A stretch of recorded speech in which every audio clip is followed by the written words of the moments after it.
Hi friends, இது Honda accord old model. Customer என்ன கம்ப்ளைண்ட்னா, வண்டி ஃப்ரண்ட்டில் ஓட்ட சொல்ல பெட்ரோல் ஸ்மெல்லு வரலையாம். பேக்கில் உட்கார கஸ்டமருக்கு பெட்ரோல் ஸ்மெல்லு ஓவராக அடிக்குதுன்றாங்க. அதனால் இப்போது பெட்ரோல் ஏதாச்சும் லீக் ஆனால் தான் அந்த ஸ்மெல்லு வரும். வண்டிக்குள்ளே அதிகமாக வருதுன்றதுனால இப்போ நான் கீழே டேங்கை வண்டியை லிஃப்ட் பண்ணிட்டு டேங்க்கு கீழே ஏதாச்சும் லீக் இருக்குதான்னு ஃபஸ்ட்டு செக் பண்ணுவோம். ஃப்ரெண்ட், இப்போ நம்ம கீழே வண்டியை தூக்கிட்டு லிஃப்ட் பண்ணி பார்த்தாச்சு. கீழே பார்க்க சொல்ல லைட்டாக கீழே லீக் இருக்கா மாதிரி இருக்குது, ஆனால் டேங்கில் லீக் இல்லை. அதனால் இப்போ வண்டியை இறக்கிட்டு டேங்க்கு மேலே ஓப்பன் பண்ணி பார்க்க போகிறோம். அங்கேருந்து தான் லீக் ஆகிற மாதிரி இருக்குது. கீழே ஓட்டையில் எதுவும் லீக் இல்லை. இப்போ நம்ம டிக்கிக்கு உள்ளே வந்தாச்சு. டிக்கிக்குள்ளே டேங்கோட டாப் இது. டேங்க்கு மேலே இந்த 3 ஸ்க்ரூ இருந்தது, ரிமூவ் பண்ணியாச்சு. இப்போ ஓப்பன் பண்ணிங்கன்னா தெரியுதுங்களா, எப்படி இருக்குது பாருங்கள், கொலை மாதிரி இருக்குது. இப்போ நான் உள்ளே இதை ஓப்பன் பண்ணோன்னா ஸ்மெல் எனக்கு ரொம்ப ஓவராக தெரியுது. இப்போது இதில் ரெண்டுத்தில் லைனில் ஏதாச்சும் ஒரு லைன் தான் லீக் ஆகணும்.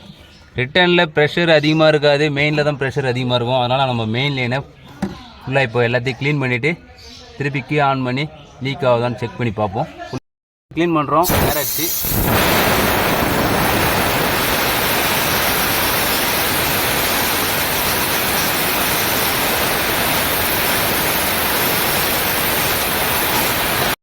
ஃப்ரெண்ட்ஸ். இப்போ லீக் இருக்கான்னு கீ ஆன் பண்ணி பார்க்க போகிறோம்.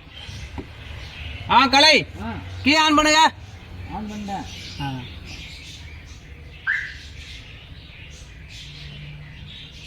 லீக் ஆகுது. எங்கேருந்து லீக் ஆகுதுன்னு கிளியராக கண்டுபிடிக்க முடியல. இந்த ஒன் சென்ஸ் இன்னொரு வாட்டி நம்ம கீ ஆன் பண்ணி பார்ப்போம். ஆஃப் பண்ணிட்டு திருப்பி கீ ஆன் பண்ணு.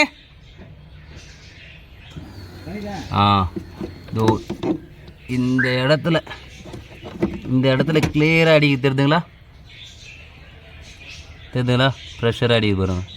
இப்போ இது கிராக். இப்போ நம்ம இந்த ஃப்ளோட்டு மட்டும் மாற்ற முடியும். இந்த ஃப்ளோட் அசம்பிளி ஃபுல்லாக மாற்றி ஆகணும். அப்படின்னா தான் இதை என்ன தான் எம்சில் போட்டாலும் அது நிற்காது. ஏன்னா அது பெட்ரோல்ன்றதுனால நிற்காது. நம்ம எம்சியில் ஆரால்டட்டு எது ஒன்று போட்டாலும் நிற்காது. அதனால் மெயின் லைனே நம்ம அப்பப்போ இந்த கப்ளரை கைட்டுவோம்.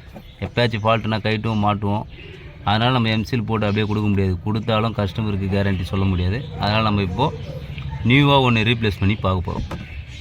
பழைய லீக்குது இங்கே இருந்தது. அதனால் மோட்ரு புதுசு வாங்க ட்ரை பண்ணோம்.